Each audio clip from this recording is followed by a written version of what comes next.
Desde 2003, o Brasil proibiu o livre comércio de armas por meio do Estatuto do Desarmamento. Em 2005, em resposta ao referendo sobre se o comércio de armas deveria ou não ser mantido, 63% da população decidiu que as lojas de armas poderiam manter suas portas abertas. A votação não encerrou o assunto e, desde aquele momento, o Congresso vem discutindo propostas que modificam as regras para a venda de armas ou simplesmente revogam o estatuto. Com a eleição de um novo Congresso e um presidente que apoia a flexibilização da venda de armas, a proposta ganha força. Mesmo com regras mais rígidas para a obtenção de uma arma, o número de licenças concedidas vem crescendo substancialmente. Passou de 3.029 em 2004 para 33.031 em 2017. Hoje, para obter uma arma, é preciso ser maior de 25 anos, ter ocupação lícita e residência certa, não ter sido condenado ou responder a inquérito ou processo criminal, comprovar a capacidade técnica e psicológica para o uso do equipamento e declarar a efetiva necessidade da arma. No substitutivo ao projeto do deputado Rogério Peninha Mendonça, que está na pauta do plenário nesse momento, a idade passa para 21 anos e a pessoa poderá responder a inquérito ou processo penal. Não será necessário provar a efetiva necessidade da arma. Bom, para discutir essas e outras questões, o Expressão Nacional convidou o deputado Alberto Fraga, do Democratas do Distrito Federal, presidente da Frente Parlamentar da Segurança Pública, o deputado Nelson Pellegrino, do PT da Bahia, a consultora da área de segurança pública, Isabel Figueiredo, integrante do Fórum Brasileiro de Segurança Pública, e o especialista em segurança pública, Major Aguiar, da Polícia Militar do Distrito Federal. E eu vou começar perguntando para o deputado Alberto Fraga. Deputado, o senhor tem uma extensa carreira na Polícia Militar, por isso que eu faço essa pergunta, porque a gente vê com frequência autoridades policiais falando não reaja a assalto, não reaja quando for abordado. E, ao mesmo tempo, o senhor defende uma maior liberalidade aí na venda de armas. Como é que a gente concilia isso? Se eu não vou reagir a assalto, por que eu vou ter uma arma? Primeiro, que ninguém é super-herói. Continuo dizendo que se você for pego de surpresa, o bandido botar uma arma na sua cabeça, você não tem que reagir. Agora, se você está dentro da sua casa e presenciar o marginal tentando arrombar uma porta ou tentando pular o muro, e você com uma arma em casa, se você der um tiro para o alto, certamente esse bandido vai correr e não vai assaltar a sua casa. Então, é essa situação que a gente coloca. Nós não defendemos que toda a população tenha que se armar. Nós defendemos o direito de escolha que seja garantido e preservado de acordo com o que foi votado pelo referendo. 64 milhões de pessoas disseram não à proibição do comércio de arma de fogo. Então, você começou o programa dizendo que está proibido o comércio. Não, ao contrário. O comércio está liberado, desde que se cumpra os requisitos. Né? Então não há proibição. Liberado sem regras, né? Mas é só cumprir os requisitos. O cidadão tem que ter o seu direito assegurado, o seu direito de escolha.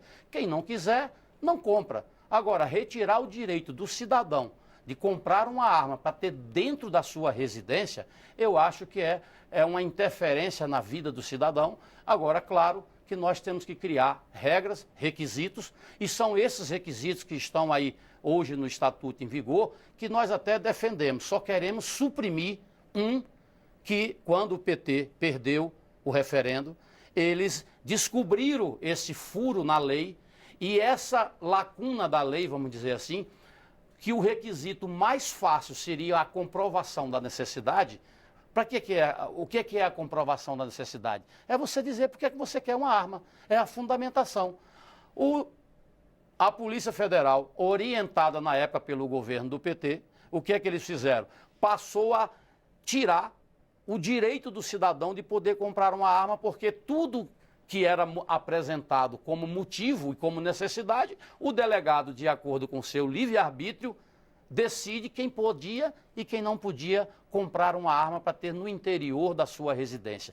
É contra isso que nós estamos querendo fazer uma flexibilização e, evidentemente, que logo a seguir eu vou falar de alguns pontos que nós vamos apresentar as propostas. Porque é engraçado, é bom que se saiba aqui, eu tenho apanhado nas redes sociais de pessoas que parece que não conhecem o meu passado Eu fui o presidente da Frente do Não, fui eu que primeiro iniciou essa campanha contra o desarmamento e alguns bobões que não sabem o que estão falando, me acusando de ser desarmamentista. Quer dizer, não conhece nada da minha vida para ficar falando essas bobagens.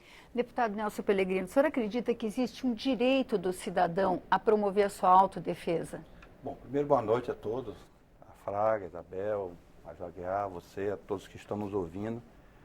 Eu diria que não há um direito do cidadão a portar arma.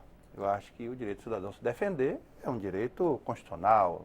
Ele tem, inclusive, a figura da legítima defesa. Agora, eu, além de estar nessa casa como Fraga aqui há 20 anos, e participei de todas essas discussões, já fui secretário de Justiça na Bahia e fui também coordenador do PRONASSE na Bahia. Portanto, estudei muito essa matéria. Participei ativamente do debate, do plebiscito, onde a população, majoritariamente, disse que a regra é que nós temos que desarmar a população e não armar a população. Essa que tem que ser a regra. Nós temos que tirar a arma da mão do bandido e não dar a arma para a população. Você vê que nos Estados Unidos, qual é o fundamento para que o americano tenha arma livremente? É para ele se defender do Estado. Não é para ele se defender dele, a defesa dele. É uma coisa histórica nos Estados Unidos, onde o cidadão, para se defender do Estado, ele adquiriu esse direito que constitucionalmente vem sendo mantido e é uma coisa meio sagrada. Apesar das tragédias que acontecem todo dia, acabou de acontecer uma agora lá numa sinagoga. Então, a questão central, e aí todos os estudos que pousaram na minha mesa quando eu era secretário de Justiça e depois, quando participei do debate sobre a questão do desarmamento, é o seguinte. O primeiro, Fraga já disse, em 10 situações, a reação, se você tiver muito adestramento, você consegue reagir e tem uma eficácia. Em 9, você vai perder. Por isso é que todas as autoridades não reajam. Mesmo que você esteja armado, não reaja. Porque se você não tem adestramento suficiente. Em 10 situações, 9 você vai perder. A mesma situação se aplica no trânsito, onde você for abordado em qualquer situação, como também em sua casa. Estudos demonstram que as pessoas que reagem a assalto nas suas casas estão armadas, elas, na maioria dos casos, elas perdem e a arma ainda acaba indo para a mão do ladrão, para a mão da bandidagem. Todas as estatísticas mostram que a arma na mão do cidadão acaba na mão do bandido, de uma certa forma ou de outra. Sem falar dos acidentes que acontecem. Né? Crianças que pegam essas armas, quando tem uma briga entre marido e mulher, a facilidade do acesso pode gerar uma tragédia, uma criança que pega a arma e leva para a escola, a empregada que manuseia de forma incorreta, entendeu? Então, todos os estudos demonstram que é uma falsa noção de segurança essa que o cidadão tem com arma, mas todos os estudos demonstram que portar arma ou ter arma em casa, na maioria dos casos, não só gera uma situação de violência, uma situação de falsa segurança, uma reação que em 90% dos casos você vai perder, certo? Só em 10% se você estiver muito adestrado, você vai ter condições de reagir. E o que é mais grave, essas armas não só aumentam a violência, elas são um instrumento de aumento da violência e muitas das vezes essas armas vão parar na mão do bandido. Essa que é a realidade e você veja que os números estão aí.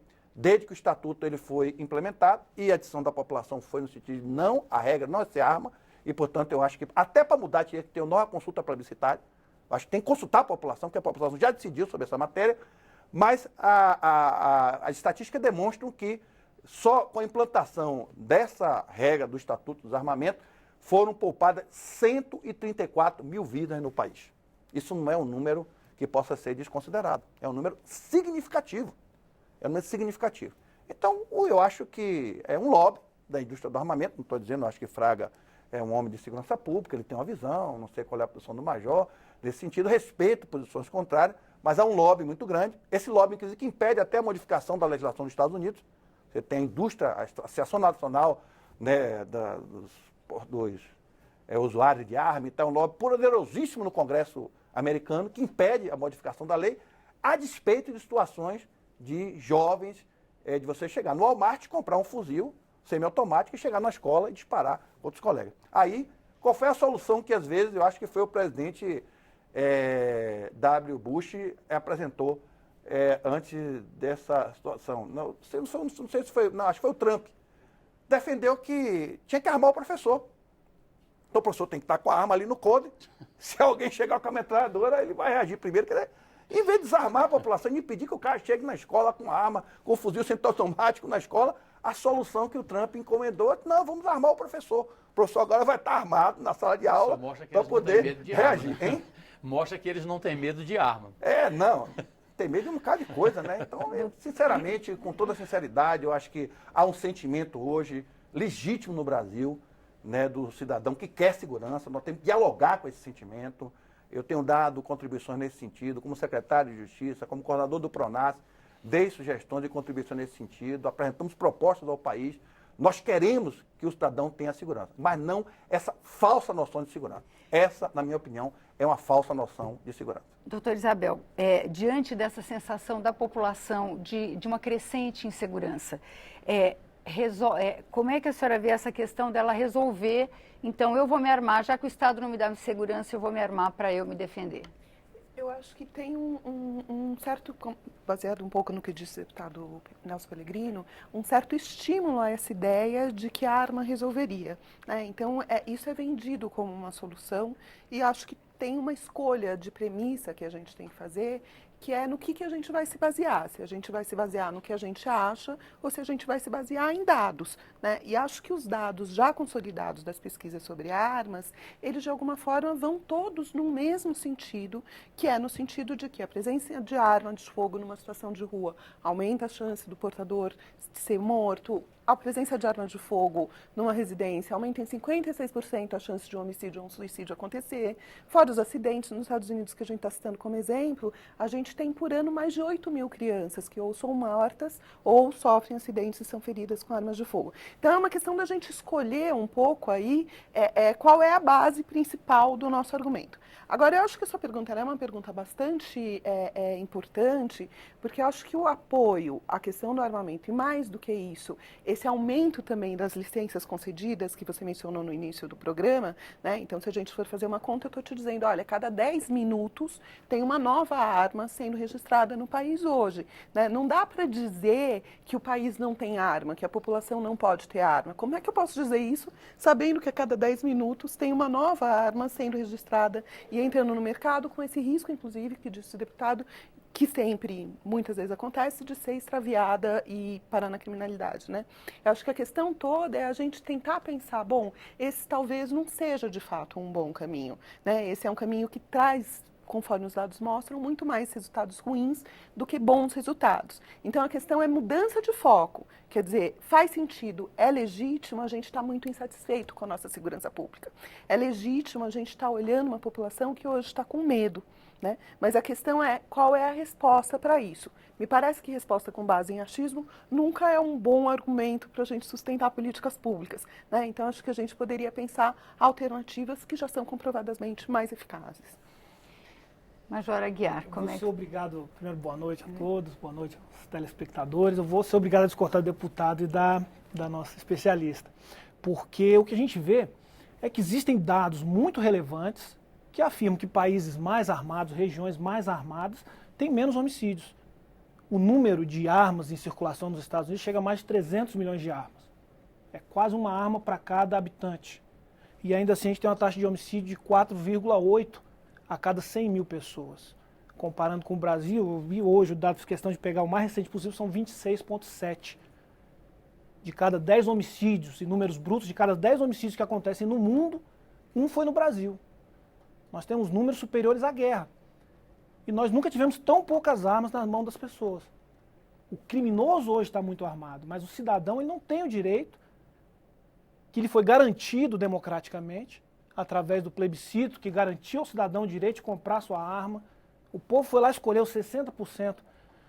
Foi uma eleição mais absoluta do que para presidente. Nenhum presidente nosso nunca teve uma votação. 64 milhões de votos, nenhum teve. E do plebiscito para cá, quase todos os estabelecimentos que vendiam arma de fogo fecharam, porque a lei nominalmente permite o comércio, mas os regulamentos, os decretos burocratizam de tal forma e tornam o processo tão caro que hoje é quase impossível você comprar uma arma para posse. Não estou nem falando para porte, porque o porte hoje para um civil é praticamente impossível. Eu sou policial. Para a gente comprar uma munição para treino, leva um ano para chegar. E não foi a redução nem o Estatuto de Desarmamento que fez com que o número de homicídios caísse. Pelo contrário, a gente nunca teve tanto homicídio no Brasil. Então, eu acho que, acima de qualquer coisa, a vontade do povo devia ser respeitada, porque nós vivemos uma democracia. Então, se o povo decidiu que o comércio de armas no Brasil deveria ser mantido, não há por que o Estado retirar do cidadão uma escolha que ele fez democraticamente na urna. Eu acho que isso tem que ser respeitado acima de tudo, primeiro. Depois a gente entra nos dados e eu continuo brigando com os dados também. Então, eu vou trazer aqui um dado que eu encontrei hoje numa revista norte-americana chamada Slate, um relatório do FBI que mostra que o total de homicídios cometidos em desentendimentos pessoais, que são brigas de trânsito, discussões de família, brigas de bar, nos Estados Unidos, é o dobro do número de homicídios cometidos em crimes, como assalto, Aí você está falando de porte. Nós Sim. estamos falando aqui em posse. Então, Aí mas vocês quem tem confundem uma muito arma, o porte deputado, da vai posse. carregar, não vai. Não, mas a não, questão, de mas forma a alguma, questão, de mas forma deputado, alguma. não, mas a questão que eu forma queria alguma. colocar é uma outra, que não é, é o seguinte, quando a gente retira a questão de provar a necessidade, eu queria só discutir os critérios. Como é que a gente sabe que a pessoa para quem eu estou concedendo uma arma, ela vai ter equilíbrio para manter essa arma O sem... psicotécnico. Então, mas a gente não perde a cabeça, deputado? Mas Porque já existe o as psicotécnico. pessoas, porque a gente vê, o Mas Brasil você pode tem... perder a cabeça dirigindo um carro. Então, e matando o vizinho do Sim. lado. Eu sou uma que posso Em matar Brasília, alguém do meu semana lado, passada, deputado. teve um feminicídio, já teve 2 de facada, 19 facadas. Cadê a arma? Então, é isso, É a deputado, faca. como é que E pode vai avaliar? facilitando? É isso que eu estou perguntando Vai para os facilitando cada vez mais? especialistas. Não, não é facilitando, é o Vai direito de facilitando? escolha. Então, deputado, como que faz essa escolha? É isso que eu queria discutir aqui com os senhores, esses Primeiro, critérios. esse dado americano Porque é tem, por importante. exemplo, essa proposta aqui de retirar, de permitir que uma pessoa que está sofrendo um inquérito policial tenha o direito de ter uma Mas posse o de inquérito arma. policial quer dizer o quê? O inquérito policial, o Pellegrino é advogado. O inquérito policial, qualquer um de nós pode estar respondendo. O inquérito policial é simplesmente uma instrução. Você vai chamada para responder um inquérito, você não está condenado. Não, eu também O concordo. fato de Agora, você veja responder bem, o inquérito, por que você vai ser policial proibido? É um indicador também importante. Agora, eu queria só um pouco fazer um contraponto, com todo respeito ao Major, quando ele fala da estatística dos Estados Unidos, do Brasil. Primeiro, nós temos que considerar o que é a sociedade americana e o que é a sociedade brasileira, que é a desigualdade no Brasil, São números. a violência no Brasil, Mas a são violência números. nos Estados Unidos. Segundo, na Suécia, por exemplo, que tem baixos índices de homicídio e de violência, ninguém é armado lá. Opa! Mas na Entendeu? Suíça, Mas na Mas, Suíça, entendeu? mas na Então, Suíça, Sônia, você não, cada gente, cidadão vamos- tem não. uma arma. Então, Vamos os terminar, países vamos que têm terminar sociedade o mais raciocínio. estáveis, os índices de violência são muito pequenos. E as Pellegrino, pessoas não andam na armadas em Suíça, casa nem cada nas ruas. cidadão tem uma arma e o homicídio é quase zero. Então, Pois tem é, só porque é uma arma, questão deputado, ele tem um social. fuzil. Ele tem um questão fuzil, social. porque lá Então, não tem força a armada. questão então social. tem A fuzil. questão é, questão então social. vamos, deputados, a gente ficar só com o número de um país, o país então. Mas o que traz a segurança então? Deputado, o senhor pode concluir isso que estava falando? Bom, então o que eu que acho pode que, tra- eu o acho que que o traz seguinte, a então segurança? eu sou, do ponto de vista, e as estatísticas dos meus estão demonstrando isso, especialistas, porque eu conversei com um especialista. O Fraga é um especialista. Ele sabe muito bem qual é a orientação, não reaja porque você não tem adestramento para poder suplantar e surpreender o bandido. Então essa é a regra geral. Não só em casa, como no trânsito, onde você estiver. Essa é a regra geral. Então o que é que isso? Você portar arma não é nenhuma garantia de segurança. Então essa é a regra geral. Eu Então essa é a insisto, orientação geral. eu Então a insisto. primeira coisa Só é um isso. minuto, A gente não está deputado. falando de porte, por favor. Não, Deputado, Fraga, Estamos nós falando estamos do discutindo direito de você outra coisa. comprar Nós estamos uma arma discutindo para o ter em seguinte, casa. todos os especialistas dizem o seguinte, se você estiver armado, se você reagir, a possibilidade de você conseguir êxito é de 10%.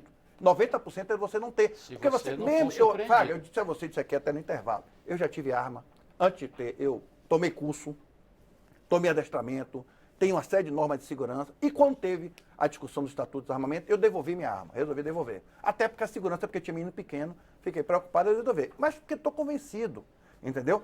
A questão concreta que nós temos que discutir é o seguinte, armar a população vai aumentar a segurança ou vai diminuir? Então, as estatísticas todas demonstram que armar não resolve o problema. Pelo contrário, vai agravar num aspecto, Eu discordo. que é o aspecto do quê? Que aí vai ao encontro à pesquisa que ela disse. Você veja, nos Estados Unidos, você, briga de marido e mulher termina em morte, briga de trânsito termina em morte, o menino pega a arma e vai para a escola e mata os colegas. Por quê? Porque tem a arma em casa, tem a facilidade. Tem a arma como porte e como posse. Lá é entendeu? liberado. Lá é porte, porque a gente faz confusão. O que é o porte? É você poder Andar transitar com ela, livremente. E você ter o registro, é você ter sua arma em casa para sua defesa pessoal. O porte, pela lei do Estatuto dos Armamentos, que foi aprovado só para determinadas autoridades públicas, principalmente da área de segurança pública. Há exceções muito raríssimas. Agora, a questão central que nós temos que discutir aqui, que eu acho que para mim esse é o ponto fulcral. Dar arma ao cidadão vai aumentar a segurança dele? Não vai. Vai aumentar a violência? Todas as estatísticas demonstram que sim. Essa para mim é a questão central. Major Aguiar. Na questão dos Estados Unidos, quando se fala desse tipo de crime, é importante ver, por que a gente cita os Estados Unidos? Porque eles têm estudos muito mais acurados que os nossos, e eles levam esse negócio de estatística muito a sério, muito mais a sério que a gente. E, por exemplo, nos crimes violentos que acontecem nos Estados Unidos, acontece muito crime por desentendimento e tal, mas quando a gente vai ver o tipo de arma que mata as pessoas, com que é cometido o homicídio, a gente vai ver que os martelos, se mata muito mais gente com martelo de marceneiro, do que com arma de fogo. Então, o crime de oportunidade, o crime do desentendimento, da briga de vizinho, ele vai ocorrer com a arma que tiver à mão.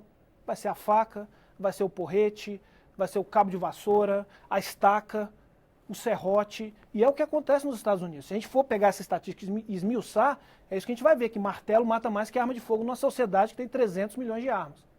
No Brasil, os estados que a gente tem menos armas não são os mais seguros. São Paulo, que é um dos estados que tem mais... Rio Grande do Sul. Rio Grande do Sul, São Paulo, eu gosto de São Paulo porque é um estado muito complexo, muito grande. Está com índice de homicídios agora chegando a 10. Tem uma redução gigantesca. E é um estado muito armado, se comparado, por exemplo, com os estados do Nordeste, que a gente chega a taxa de 40 homicídios por 100 mil habitantes. Então não é a retirada da arma da mão do cidadão de bem que está fazendo a diferença. Alagoas e Sergipe foram os estados que mais se desarmaram. E são os estados mais violentos. E são os mais violentos. Mas O Rio Grande do Sul.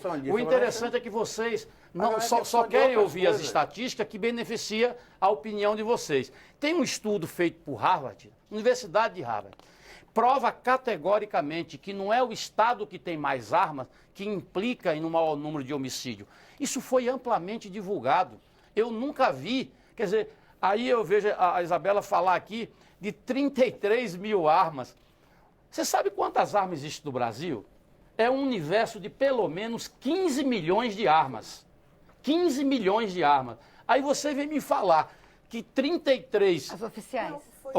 Não, eu estou falando, oficialmente tem mais de 20 33 mil milhões. foram as licenças. É o Então, aumento de licença. é isso foi aí. só essa- Eu estou dizendo esse aumento de licença, anual da pessoa física. registro, Da eu pessoa entendi. física, de 3 Eu mil entendi. para 30 mil. Mas eu estou te Claro que dizendo... isso é muito pouco. Eu estou perto do dizendo que o continente, universo óbvio, de armas que óbvio. existe no Brasil passa de 20 milhões colocando as armas ilegais. Se você colocar armas de cidadão de bem que está em casa e que teve o seu registro vencido e que não foi renovar, nós hoje estaremos aí perto de 10 milhões de armas. Quando eu quero que agora seja concedido uma anistia e um recadastramento, é que eu acho muito melhor para o governo saber quantas armas tem no seu país e com quem estão essas armas. Porque as do bandido, essa ninguém sabe. E essa ninguém corre atrás. E essa ninguém corre atrás das fronteiras para proibir essa entrada. O Brasil produz fuzil AR-15, por um acaso? É o que a gente está vendo no Rio de Janeiro, direto em São Paulo, e eu não vejo nenhuma atitude ser tomada. Então, quem foi desarmado, como disse aqui o Pellegrino, foi o cidadão. O cidadão que, de forma espontânea, foi lá e entregou a arma. Bandido não participa de campanha de desarmamento, bandido não entrega a arma dele, bandido não compra a arma deixando o CPF.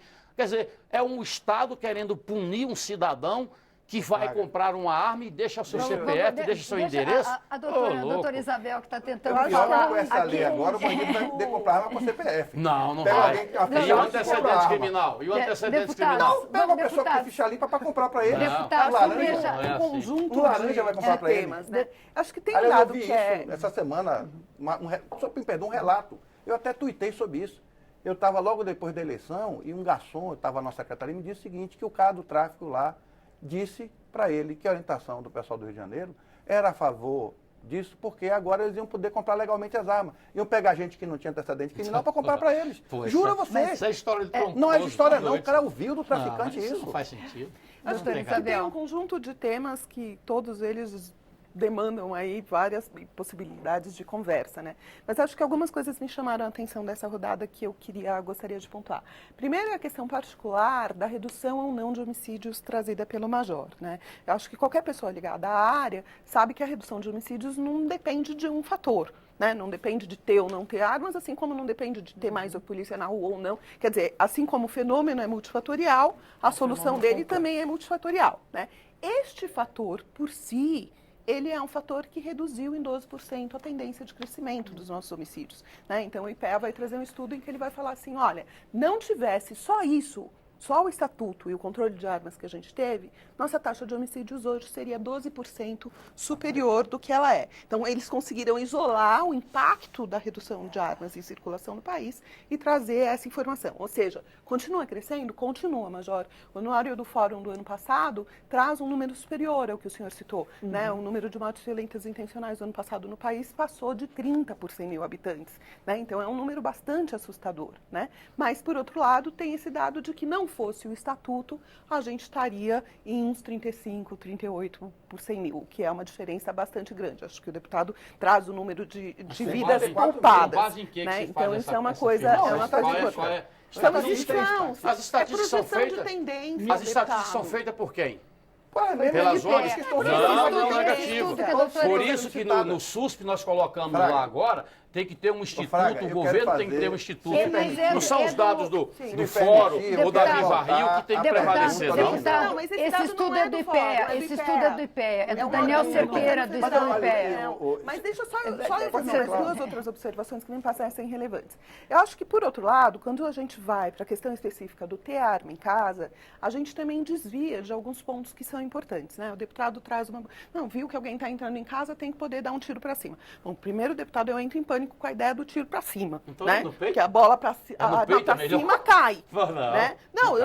Não é cai, é física, sim, né? Não vai para a estratosfera, ela volta e volta com a mesma velocidade de força, né? É crime, é uma das causas das balas perdidas no Rio de Janeiro. Então a gente tem que parar de ver filme americano e achar que atira para cima e se dissolveu lá em cima, porque não se dissolveu, caiu e pode causar um acidente também. Mas tirando isso, que foi mais uma provocação, boba, eu acho que tem uma outra questão. Ela não faz eu acho que tem uma outra questão, deputado, que a gente desvia de um outro problema, que é, eu preciso ter um sistema de segurança pública em que eu tenha, de fato, prevenção, em que eu tenha, de fato, polícia ostensiva fiscalizando e prevenindo crimes. Eu tenho que ter algo que eu não tenho, infelizmente, em boa parte do país hoje, pronta resposta. Quando eu ouvir que alguém está entrando na minha residência, eu tenho que ligar 190 e saber que rapidamente a pessoa treinada, preparada e que tem a função do Estado de resolver aquela situação vai estar lá. E essas são coisas que a gente não discute. Se tivesse esse pronto atendimento, eu concordo com você. A gente sai dessa discussão. Se tivesse esse pronto atendimento, eu também entregaria minha área. A deputada, a doutora terminar.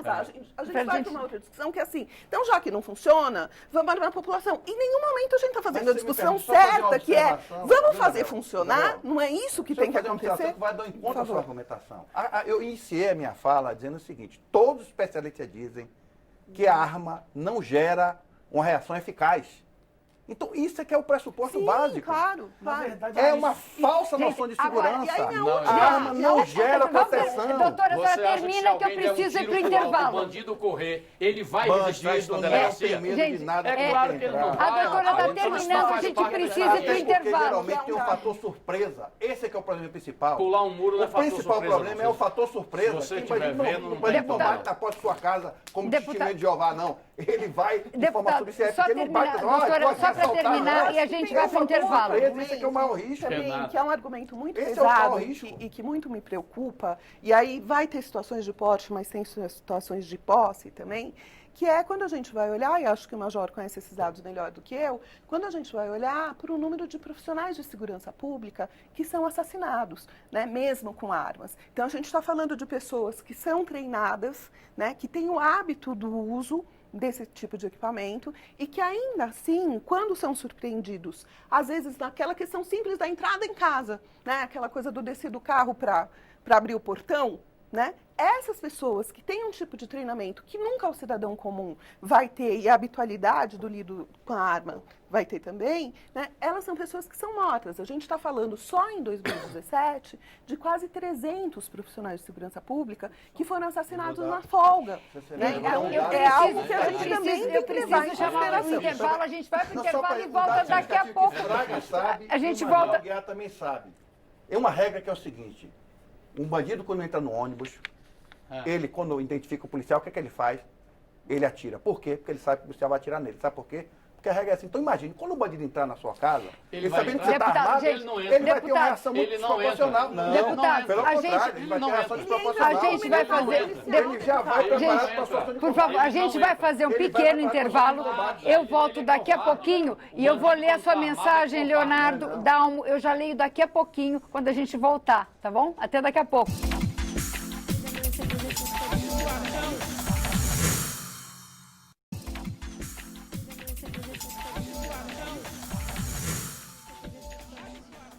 Olá, o Expressão Nacional está de volta e hoje nós estamos discutindo a revogação ou não do Estatuto do Desarmamento.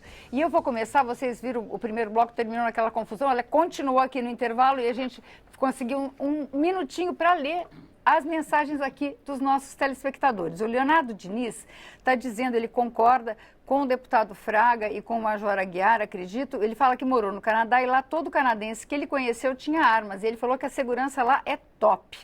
O Donizete Lacerda, de Curitiba, no Paraná, via Facebook, ele disse que armar a população vai aumentar a segurança com porte e posse. A Suzana Fernandes concorda com a doutora Isabel e ela disse o seguinte: se a população tivesse mais sensação de segurança por parte do poder público, não haveria necessidade de autodefesa. Ela é do Rio de Janeiro. O Dalmo Martins diz que não nega que gostaria de portar uma arma para segurança, mas mesmo que seja liberado, um 38 é muito caro, quanto mais uma .40.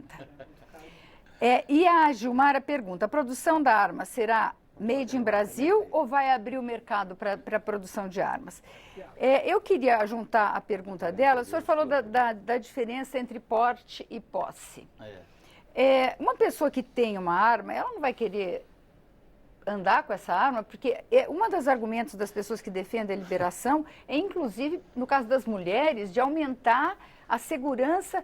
O Major Aguiar, que está quietinho, de aumentar a segurança das mulheres contra ataques sexuais. Eu acho que tem uma frase que é famosa nos Estados Unidos, é que Deus fez os homens fez uns homens fortes, fez homens diferentes. E Samuel Colt os igualou quando produziu a pistola 1911, que é uma arma que revolucionou o processo de tiro. E, sem dúvida nenhuma, é um equalizador de forças, porque o homem tem uma força física muito maior do que a mulher. E muitas vezes é difícil para a mulher se desvencilhar de uma agressão por causa da força física. E a arma é, sem dúvida nenhuma, uma chance dela sair daquele quadro. A gente falou aqui no último bloco, foi muito falado, que não existe, todos os estudos apontam que a reação é sempre ruim. Eu discordo muito dessa questão. Porque esse discurso que é repetido, principalmente por ver com políticas internacionais, ele é repetido de uma forma que o bandido hoje, ele acredita que se o cara reage, ele realmente tem que matar a vítima. E ele justifica isso. Você prende o criminoso e fala, mas eu matei porque ele reagiu. Todo mundo sabe que não se deve reagir. A gente tem que citar os Estados Unidos porque eles têm os estudos. O Instituto Nacional de Justiça dos Estados Unidos apresentou um estudo que 74% dos criminosos, quando eles acreditam que numa residência pode ver alguém armado, eles evitam entrar naquela residência. Quando a gente fala, se tiver arma vai ser um caos no Brasil, bang bang. O Brasil já foi assim. Até 1997 a gente podia comprar uma arma, vendia arma na Mesbla, né, na Sears, naquelas lojas de departamento antigas, você tinha um departamento onde se vendia arma. E não era um caos. O número de homicídios era menor, o país não era um bang bang, como se diz. Então não é isso que vai causar o bang bang. É claro que o crime é multifatorial, como a professora Isabel ali nos lembrou, mas o que eu quero deixar claro é que toda vez que o governo desarma a sua população, historicamente, esse é um processo de dominação. Foi assim no Japão feudal, foi assim na Alemanha nazista, foi assim na Revolução de 32. Muita da legislação que a gente tem contra armas aqui foi feita por Getúlio Vargas, por causa da Revolução Constitucionalista. Porque até aquela época a Polícia Militar de São Paulo tinha carro de combate, avião, Essa legislação que a gente tem de calibres, o calibre 40 é restrito, o calibre 45 é só das Forças Armadas, é uma legislação que vem de uma ditadura. Então a restrição da arma é um processo autoritário contra o povo. A professora falou dos policiais que são assassinados na folga. Eu queria só lembrar, professora, que em São Paulo isso aconteceu por uma ordem do PCC, que mandou que todos os policiais fossem abatidos na folga para que eles não fossem enterrados com as honras militares. Não, então o policial chega em casa... Do ano passado, não eram... Não, mas essa ordem está valendo. Sim, então sim. o policial em São Paulo chega em casa e é abatido com um tiro na nuca, para que ele não morra em serviço, para que ele não seja enterrado com honras. O Brasil vive uma situação completamente atípica. O crime hoje tomou uma proporção no Brasil que não vai ser uma medida isolada, concordo com a senhora, que não vai ser a arma que vai resolver o problema. Mas também, dificilmente, eu vou conseguir chegar nesse pronto atendimento que a senhora quer. Isso não é possível. Deputado Nelson Pellegrino, o resultado do referendo, realmente 63% da população falou que queria manter o comércio de armas. Não houve naquele momento um desrespeito à vontade da maioria? Não, porque a maioria decidiu que não deveria ter o porte. As pessoas fazem confusão entre você ter o registro e o porte. O registro, você compra a arma e você pode tê-la em sua casa. O porte permite que você transite com a arma. O porte, pelo Estatuto dos Armamentos, só para a autoridade da área de segurança pública. Só elas podem ter o livre, né, trânsito com as armas. Mas, deputado, hoje ninguém consegue comprar uma arma. Deputado, Sim, Major, casos deixa o deputado excepcionais. falar, Não ele ficou entendi. quietinho. Caso A excepcionais. Polícia Federal dá esse dado. Olha, cada 10 minutos tem uma Agora, nova o problema sendo é que para registrada. você comprar, você tem que passar por todos os testes e a polícia vai ver a conveniência. O problema é que eu continuo no meu ponto de vista original. E aí concordo com o que o senhor disse e com o que Isabel disse. O problema é essa falsa noção de segurança. Não é isso que vai resolver o problema da segurança. O que vai resolver o problema da segurança é tirar a arma da mão do bandido, combater o crime organizado. Eu acho que o governo de São Paulo, lá atrás, cometeu um erro estratégico. Eu digo isso com autoridade, sabe por quê, Major? Na mesma época que teve o salvo geral em São Paulo, nós tivemos um salvo geral na Bahia. Na Bahia nós enfrentamos. Em 72 horas nós dominamos. E São Paulo fez o acordo e permitiu que o PCC mandasse da porta da cadeia para dentro. E nós não permitimos isso. Eu, como secretário de Justiça, nunca permiti que preso mandasse em presídio no meu estado. E nós enfrentamos o problema dessa Bahia. Então, ou o Estado enfrenta o crime organizado, e não é na retórica, é na verdade.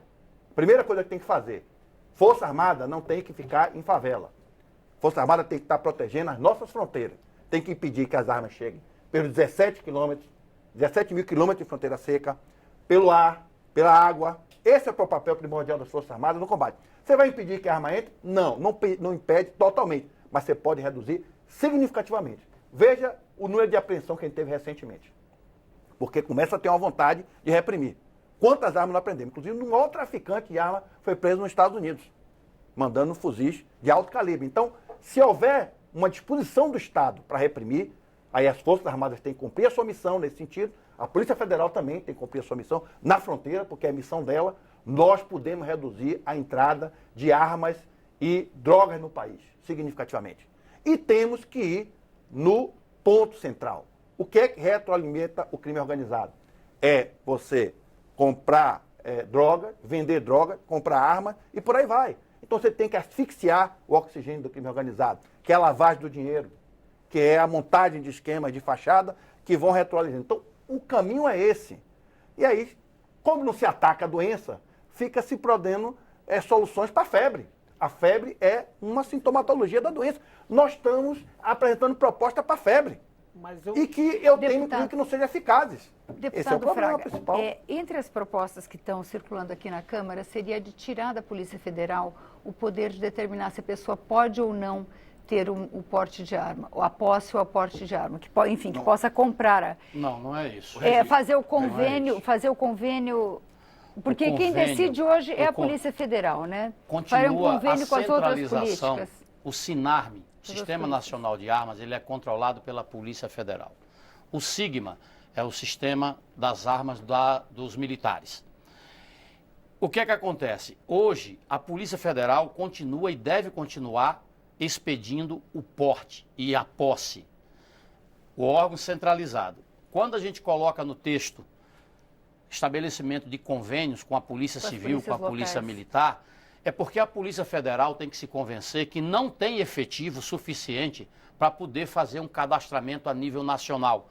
Não tem efetivo suficiente para atender um cidadão lá no município, lá distante do Pará ou do Amazonas. Eles não têm superintendência. Então, o convênio é necessário para que ou um quartel da Polícia Militar recolha a documentação, encaminhe para a Polícia Federal e a Polícia Federal é que vai expedir para ter o controle. Hoje o problema que se fala é controle, que não tem. Sabe quantas armas existem registradas hoje no Brasil? 700 mil armas. Isso é brincadeira. Isso é mostrar que o governo é incompetente, que o governo gosta de ser enganado. A população que não suporta pagar taxas altíssimas para poder ter uma arma, quando alguém falou aqui, é verdade.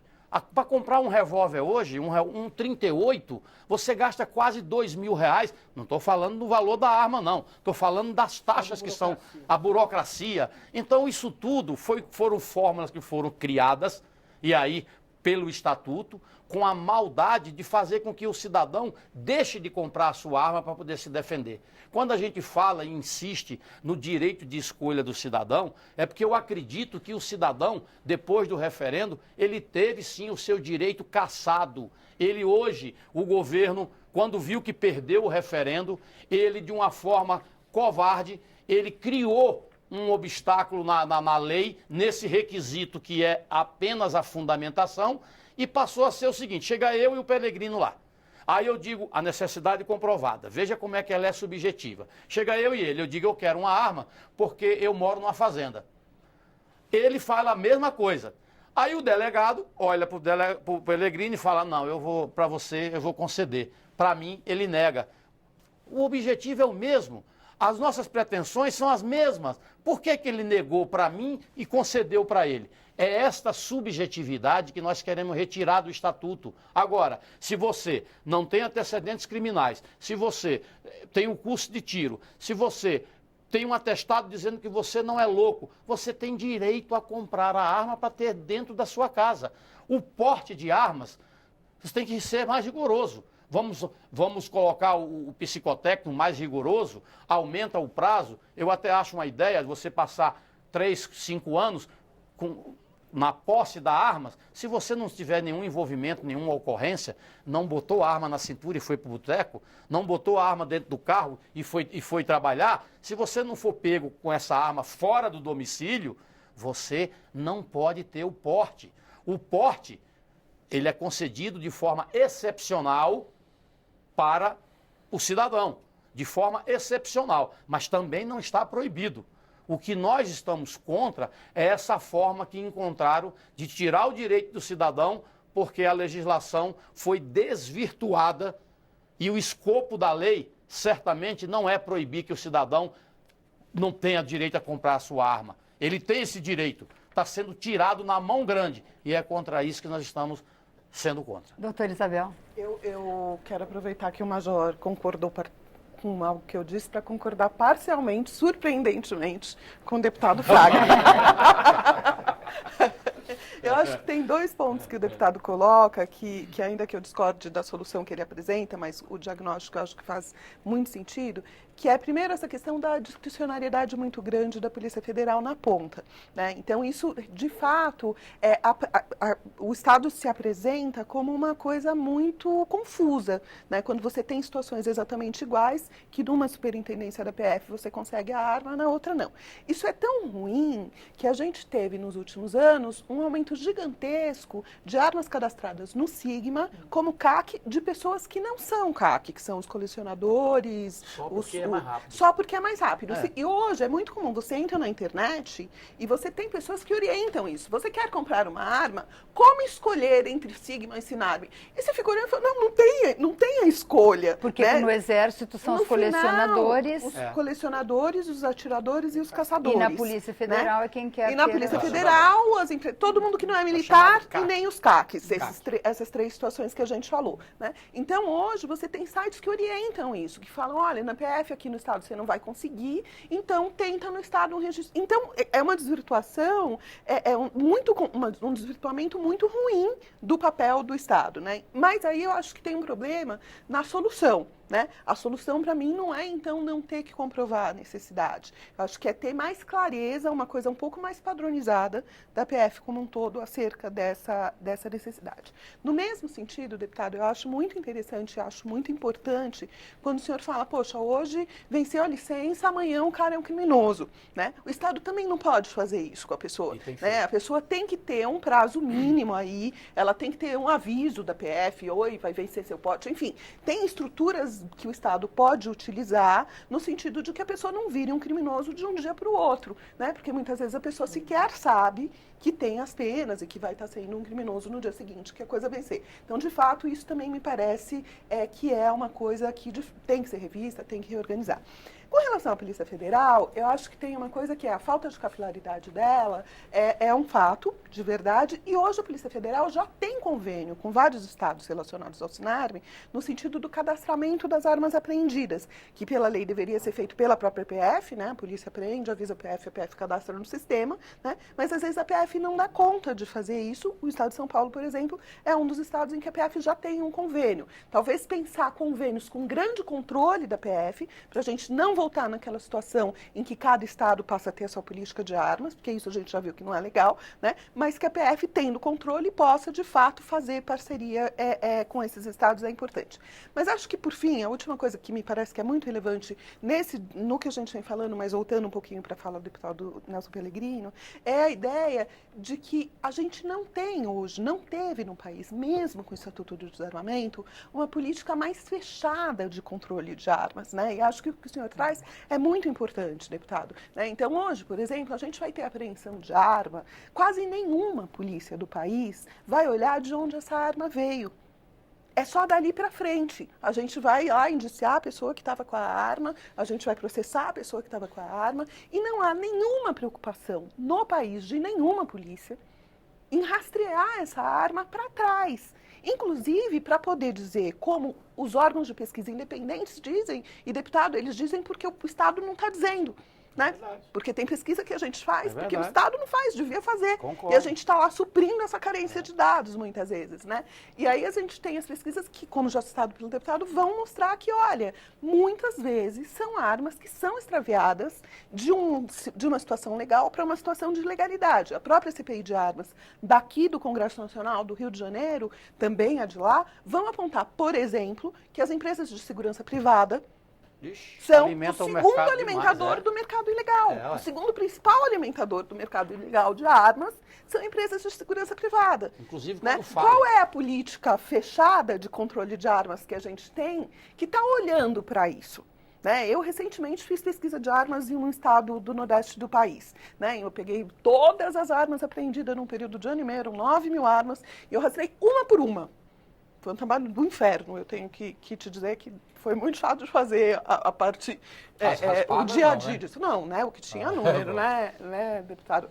E aí você vai olhar e você vai identificando, tinha empresa de segurança que num período de 1 ano e meio, 30 das armas apreendidas pela polícia, o número é irrisório, deputado, mas só no sentido da gente projetar isso, eram de uma mesma empresa de segurança privada. E a Polícia do Estado sequer tinha se dado conta de que, poxa, tem algum galho acontecendo ali com aquela empresa, né? A gente precisa olhar para isso. Então, esse eu acho que é um olhar importante também. Quer dizer, ao invés de pensar numa fragilização do que já foi construído até agora, né, em compor essa política de controle de um jeito mais eficiente. Bom, o Leonardo Diniz Barbosa, ele faz uma outra participação, ele diz que 10 pessoas que conheço, inclusive minha irmã, tiveram as casas invadidas e alguns foram agredidos. Se tivessem armas, eram menos bandidos no mercado e mais bandidos na cova. O Eric, ele diz, respeitem a vontade do povo que se manifestou através do referendo de 2005. O Luiz Henrique Vitório, ele nos avisa que o projeto do deputado Peninha só libera as armas curtas, que as armas longas vão ficar para o ano que vem, que isso já foi decidido. Isso ainda está sendo discutido. Então, isso ainda está sendo... Os internautas devem ter sido eles. O Edemir dos Santos diz que tem que desarmar os bandidos e armar a população. No Brasil é o contrário. E a gente está terminando o nosso tempo. Eu queria dar 1 minuto para cada um dos nossos convidados fazer suas considerações finais. O senhor ia começar a falar, deputado Nelson Pellegrino. Não, primeiro, então... eu acho que esse é um tema polêmico. Eu acho que a população precisamos abrir essa discussão no país, certo? Se for o caso, temos que fazer um novo plebiscito, uma nova consulta popular. Eu defendo isso. Nós devemos fazer uma nova consulta popular, um amplo debate, discussão sobre essa questão, com todas as informações necessárias. Continuo, no meu ponto de vista, de que eu acho que o caminho da segurança não é esse. O caminho da segurança é tirar a arma da mão do bandido, impedir que essas armas entrem no país, melhorar a segurança do Estado para com o cidadão, mas continuo, com o meu ponto de vista, que todas as estatísticas, todos os estudos que chegou ao meu conhecimento demonstram que a arma na mão do cidadão comum é uma falsa ilusão de segurança, mas acaba em tragédia na maioria dos casos. Essa é uma estatística, esses são estudos. Os estudos mostram que o cidadão comum, mesmo ele tomando curso de tiro, eu digo isso porque já tomei, ele não está suficientemente adestrado, ele não está suficientemente condicionado, numa situação de risco, ele reagir à altura. Em 10 situações, 9 ele é surpreendido, em uma ele acaba. Então eu quero não dar os 10% de possibilidade, eu quero dar os 90% de possibilidade de você sobreviver. Deputado Mas Fraga. o tema é complexo, portanto, na minha opinião, eu acho que não deveria mudar a legislação sem fazer um amplo debate com o país e fazer uma nova consulta pública. Eu defendo o direito do cidadão de escolha. Quando nós criamos a frente contra o desarmamento, é porque nós entendemos que um cidadão armado dentro da sua própria casa, ele vai intimidar e vai criar medidas inibidoras para o marginal. A arma, ela é um instrumento de defesa, em alguns casos, e é evidente que nós temos que dar ênfase maior, é que quando existe o ânimo de matar, se mata com revólver, se mata com facada, com pedradas, enforcado, de todas as maneiras. Portanto, não é escolher como vilã a arma de fogo que nós vamos resolver o problema da violência no país. O país precisa, para combater a violência, políticas públicas. Não adianta ficar só culpando a polícia, dizer que tiramos arma do mercado. Não. O estatuto, quando foi vendido para a população, foi vendido como solução da violência. E ao contrário, eu discordo das pesquisas e das estatísticas. Em todos os casos, houve um crescimento. Houve um crescimento da violência e o país hoje não suporta mais o patamar que existe, que está vivendo. Ou seja, ou o bandido passa a ter a certeza que dentro da sua casa não tem arma e ele vai invadir, ou então ele pelo menos tem que ter o benefício da dúvida. Se eu entrar ali, eu vou levar um tiro. Então não vou entrar. É o mesmo processo do carro antigamente, quando tinha trancas, né? Lembra disso? O bandido olhava um carro que tinha tranca, opa, esse eu não vou levar. Mas o que não tinha tranca, ele levava. E eu encerro perguntando. Pergunte para o bandido. Aquela casa do Pellegrino não tem arma. A do Fraga tem arma. Qual é que ele vai invadir? Vai ser a sua. Major Aguiar, por favor. Eu gostaria de agradecer a oportunidade que a TV Câmara me concedeu de estar aqui discutindo nesse debate de alto nível. E primeiro eu queria rebater a professora Isabel quando a gente fala da tendência da curva dos homicídios. Eu já vi várias pessoas defendendo isso, cada um com um número. Eu já ouvi 20 mil, 40 mil, 120 mil e hoje foram 134 mil. Então acho que não há dados suficientes para dizer que o Estatuto do Desarmamento que corrigiu essa curva. Até porque a gente tem subnotificação, no ano de 2003 para 2004, mais de 10 mil homicídios não foram registrados, de acordo com alguns estudos. O Ministério da Saúde não registrou esses homicídios. Então a redução que a gente teve, o Estatuto efetivamente só começou a funcionar em 2004, não daria tempo daquela queda ser resultado da efetiva aplicação do Estatuto, entre outras coisas. Então eu acho que o Estatuto não teve esse efeito e é uma política que infelizmente não funcionou. E além de não ter funcionado, é uma medida que vai de encontro com a vontade popular. E se nós vivemos num país democrático, nós precisamos respeitar a vontade do povo. Se o povo, num processo democrático, escolheu o direito de comprar uma arma, de ter em sua posse uma arma, a gente tem que respeitar isso. E ressaltar que toda vez que o Estado tenta tirar do cidadão o direito de defesa, ele está buscando algum plano de subjugar aquela população. Por isso que nos Estados Unidos é um direito constitucional. Doutora Isabel, por favor.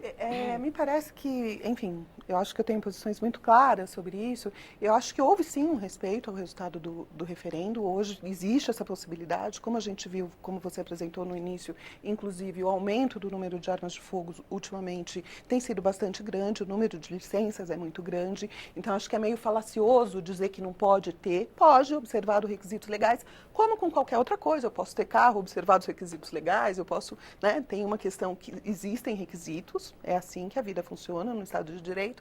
E no Estado de Direito, democrático principalmente, eu acho que também tem uma coisa que é importante, que é, muitas vezes, a gente tem uma flexibilização do direito individual em prol do interesse coletivo, né? E acho que os dados de pesquisa sérias e que têm embasamento, que têm metodologias que são, de alguma forma, disponibilizadas, testadas, etc., eles vão mostrando, sim, que, de alguma forma, a gente foi um fator minimizador da tendência de crescimento e que economizou vidas. Isso, para mim, é muito, muito fundamental. Mas acho que o mais fundamental de estudo, que eu falei ao longo e que acho que é o mais importante para mim, é assim, quem tem que ter arma é a polícia. É a polícia que tem que estar bem equipada. É a polícia que tem que estar bem treinada. É a polícia que tem que estar forte o suficiente para conseguir atuar na prevenção, na pronta resposta e na investigação. Enquanto a gente não tiver isso, a gente está vendendo fumaça. A gente está, sim, estimulando um cenário que é um cenário de aumento de violência, vendendo isso como se não fosse acontecer, mas vai acontecer, e continuando a olhar para o lado errado. O lado certo é pensar políticas de segurança pública baseadas em evidências e mais efetivas. Muito obrigada. O Expressão Nacional termina aqui. Você pode rever este e outros programas na nossa página ou pelo YouTube. Obrigada pela audiência e até a próxima. Viva a